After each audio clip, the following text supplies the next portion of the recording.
സംസ്ഥാനത്ത് sky dining സ്ഥാപനങ്ങൾ പ്രവർത്തിക്കുന്നത് ചട്ടങ്ങൾ പാലിക്കാതെയാണ്. ഈ അപകടത്തിന്റെ പശ്ചാത്തലത്തിൽ പരിശോധിച്ചപ്പോഴാണ് ഇത് ബോധ്യപ്പെട്ടത്. കേരള ടൂറിസം വകുപ്പ് അംഗീകരിച്ച 33 സാഹസിക വിനോദ പരിപാടികളിൽ സ്കൈ ഡൈനിംഗ് ഇല്ല. 5 പേർ കുടുങ്ങിയ ആനച്ചാലിലെ സ്കൈ ഡൈനിംഗ് സ്ഥാപനം 1 മാസമായി പ്രവർത്തിക്കുന്നത് അനധികൃതമായാണ്. പ്രവർത്തനാനുമതിക്കായി സ്ഥാപനം അപേക്ഷ സമർപ്പിച്ചിട്ടില്ല എന്നാണ് Idukki tourism deputy director Shine റിപ്പോർട്ടറിനോട് പറഞ്ഞത്. നമ്മളുടെ ഇതിലെന്ന് പറഞ്ഞാൽ 33 അഡ്വഞ്ചർ ആക്ടിവിറ്റീസ് ആണ് നമ്മൾ കേരള ടൂറിസം അംഗീകരിച്ചിട്ടുള്ളത്. അപ്പൊ ഇതിങ്ങനെ ശ്രദ്ധപ്പെട്ടപ്പോഴും അതിന് ഇതിന്റെ ഗൈഡ്ലൈൻസ് ഫോർമുലേറ്റ് ചെയ്യണമെന്ന് നമ്മൾ പറഞ്ഞിട്ട് ഗൈഡ്ലൈൻസ് വന്നിട്ടില്ല. നിയമവിരുദ്ധം എന്ന് പറഞ്ഞു കഴിഞ്ഞാൽ പ്രത്യക്ഷത്തിൽ വിരുദ്ധമാണ്. ഇതിന്റെ ഗൈഡ്ലൈൻസ് വരാത്തത് കൊണ്ട് തുടങ്ങണേക്കാൾ മുമ്പ് ഇത് സർക്കാരിനെ അറിയിച്ചിട്ട് അതിന്റെ ഗൈഡ്ലൈൻസ് ഫോർമുലേറ്റ് ചെയ്യേണ്ട പരിപാടിയിൽ അവർ നോക്കണമായിരുന്നു. ഇനിയിപ്പോ ടൂറിസം ഡിപ്പാർട്ട്മെന്റ് എന്താണ് ചെയ്യേണ്ടതെന്നുള്ള കാര്യം നോക്കും. സ്റ്റോപ്പ് മെമ്മോ കൊടുത്തല്ലേ അവര് ഓപ്പറേഷനില് ഗൈഡ്ലൈൻസ് ഗവൺമെന്റിന്റെ നിയമത്തിനുള്ളിൽ നിന്ന് ചെയ്യണമെന്നുള്ള കാര്യം വരുമ്പോ ഒബ്വിയസ്ലി അവർക്ക് അത് വന്നിട്ട് ചെയ്യാൻ പറ്റുള്ളൂ. രാഹുൽ സുരേഷ് നമുക്കൊപ്പം ചേരുകയാണ്. രാഹുൽ സുരേഷ്, സ്കൈ ഡൈനിങ് കേൾക്കുമ്പോൾ നല്ല രസമുണ്ട്.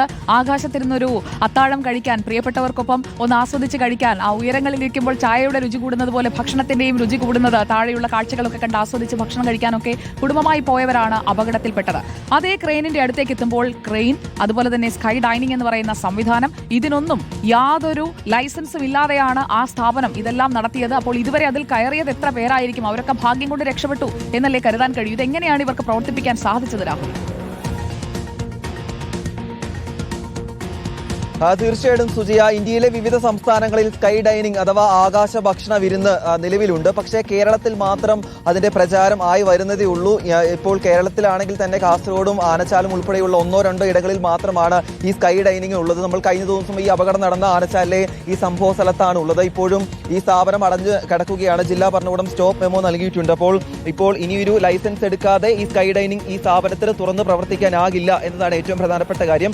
സദേൺ സ്കൈസ് എയ്റോ ഡൈനാമിക് എന്ന സ്ഥാപനത്തിന്റെ പേരിലാണ് ഈ സ്കൈ ഡൈനിങ് സ്ഥാപനം കഴിഞ്ഞ 1 മാസമായി ഇവിടെ പ്രവർത്തിച്ചുകൊണ്ടിരുന്നത്. ഇന്ന് രാവിലെയാണ് നമ്മളോട് ഇടുക്കി ടൂറിസം ഡെപ്യൂട്ടി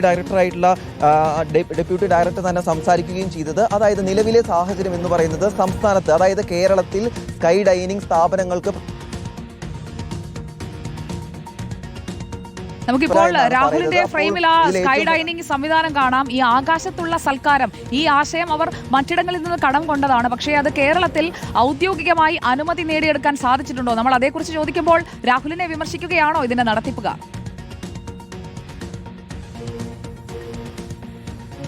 തീർച്ചയായിട്ടും സുജിയ, ഇന്ന് രാവിലെ ഇടുക്കി ടൂറിസം ഡെപ്യൂട്ടി ഡയറക്ടർ നമ്മളോട് സംസാരിച്ചതാണ്. അദ്ദേഹം പറയുന്നതനുസരിച്ച് കേരളത്തിൽ 33ഓളം സാഹസിക വിനോദങ്ങളാണ് ഔദ്യോഗികമായി അംഗീകരിച്ചിട്ടുള്ളൂ. പക്ഷേ ഇത് ജീവിതകാലം മുഴുവൻ അല്ലെങ്കിൽ വരും ദിവസങ്ങളിൽ ഇത് പ്രവർത്തിക്കാൻ പാടില്ല എന്നുള്ളതല്ല. പക്ഷേ ഇത് പ്രവർത്തിക്കണമെങ്കിൽ ഒരു സ്ഥാപനം എന്ന നിലയിൽ ഈ സ്ഥാപനം സംസ്ഥാന സർക്കാരിന് ഒരു അപേക്ഷ സമർപ്പിക്കണം. ആ അപേക്ഷ സമർപ്പിച്ച ശേഷം സർക്കാർ അതിൽ പരിശോധന നടത്തും. ആ പരിശോധനയുടെ അടിസ്ഥാനത്തിൽ മാനദണ്ഡങ്ങൾ പുറത്തു കൊണ്ടുവരികയും ചെയ്യും. ആ മാനദണ്ഡങ്ങൾ പ്രകാരം മാത്രമാണ് സംസ്ഥാനത്ത് ഒരു സ്കൈ ഡൈവിംഗ് സ്ഥാപനത്തിന് പ്രവർത്തിക്കാൻ അനുമതിയുള്ളൂ. ഇപ്പോൾ സദേൺ സ്കൈസ് എയ്റോ ഡൈനാമിക്സ് എന്ന് പറയുന്ന സ്ഥാപനത്തിന് സ്കൈ ഡൈനിങ് എന്ന് പറയുന്ന ഒരു വിനോദവും ഭക്ഷണവും ഒന്നിച്ചു ചേരുന്ന ഈ ഒരു അനുഭവം അവിടെ എത്തുന്നവർക്ക് സമ്മാനിക്കണമെന്നുണ്ടെങ്കിൽ അവർ ഔദ്യോഗികമായി അതിന് അനുമതി എടുക്കണം. ആ ഔദ്യോഗിക അനുമതി എടുക്കാത്തിടത്തോളം കാലം ഇത് അനധികൃത പ്രവർത്തനമാണ്. അത് ചൂണ്ടിക്കാട്ടുക എന്നത് ഒരു മാധ്യമത്തിന്റെ ഉത്തരവാദിത്തമാണ്. ഞങ്ങളുടെ പ്രതിനിധി രാഹുൽ സുരേഷും അതുപോലെ തന്നെ ഞങ്ങളുടെ വീഡിയോ ജേർണലിസ്റ്റും ചേർന്ന് ആ ദൃശ്യങ്ങളും വിവരങ്ങളും പ്രേക്ഷകരിലേക്ക് എത്തിക്കുകയായിരുന്നു. അപ്പോൾ രാഹുൽ സുരേഷ് അവിടെ കണ്ട കാഴ്ചകൾ പ്രേക്ഷകരിലേക്ക്, അധികൃതരിലേക്ക് എത്തിക്കുകയാണ് ചെയ്തത്. ടൂറിസം മന്ത്രിയോട് നമ്മൾ ഇക്കാര്യത്തെ പറ്റി ചോദിക്കുന്നുണ്ട്. സ്കൈ ഡൈനിങ് നല്ല ആശയമാണ്, പലയിടങ്ങളിലും പ്രചാരത്തിലുള്ളതാണ്. അത് സുരക്ഷ ഉറപ്പാക്കിക്കൊണ്ട് ഇവിടെയും കൊണ്ടുവരാവുന്നതേ ഉള്ളൂ. സുരക്ഷ ഉറപ്പാക്കി ഇത് കൊണ്ടുവരികയാണെങ്കിൽ ആർക്കാണ് എതിർപ്പ് രാഹുൽ?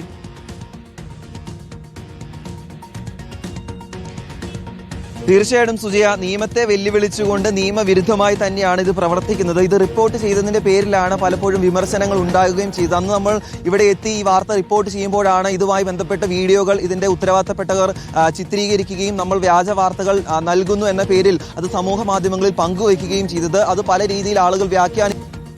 എന്തായാലും ആ വ്യാഖ്യാനങ്ങൾക്കപ്പുറം ഇപ്പോൾ ആ പ്രവർത്തനം നിർത്തിവെച്ചിരിക്കുകയാണ് ആ സ്ഥാപനത്തിന്റേത്. ഇടുക്കി ടൂറിസം ഡെപ്യൂട്ടി ഡയറക്ടർ ഷൈനിന്റെ പ്രതികരണവും കണ്ടു കഴിഞ്ഞു. സുരക്ഷാ ഓഡിറ്റ് പൂർത്തിയാക്കണം, അങ്ങനെ മാത്രമേ ഇങ്ങനെയുള്ള സാഹസിക വിനോദങ്ങൾ തന്നെ അനുവദിക്കുകയുള്ളൂ. അതുകൊണ്ട് ഈ കാര്യത്തിലും പരിശോധനകൾ നടക്കട്ടെ. അതിന്റെ അനുമതി കിട്ടിക്കഴിഞ്ഞാൽ ആ സ്ഥാപനത്തിന് അത് സുരക്ഷിതമായി കൊണ്ട് നടക്കാവുന്നതേ ഉള്ളൂ. നല്ല കാര്യം തന്നെയാണ്. സ്കൈ ഡൈനിങ് ആയാലും സാഹസിക വിനോദമായാലും ആരാണ് അതിനൊക്കെ എതിര് നിൽക്കുന്നത്? പക്ഷേ സുരക്ഷിതത്വം, ആ ചെറിയൊരു കുഞ്ഞു വരെ അപകടത്തിൽപ്പെട്ട ഒരു സാഹചര്യം ഉണ്ടാകുമ്പോൾ നമ്മളത് ചൂണ്ടിക്കാട്ടണം. അത് ഉത്തരവാദിത്തപ്പെട്ട മാധ്യമപ്രവർത്തനമാണ്. ധൈര്യമായി മുന്നോട്ട് പോകൂ രാഹുൽ സുരേഷ്.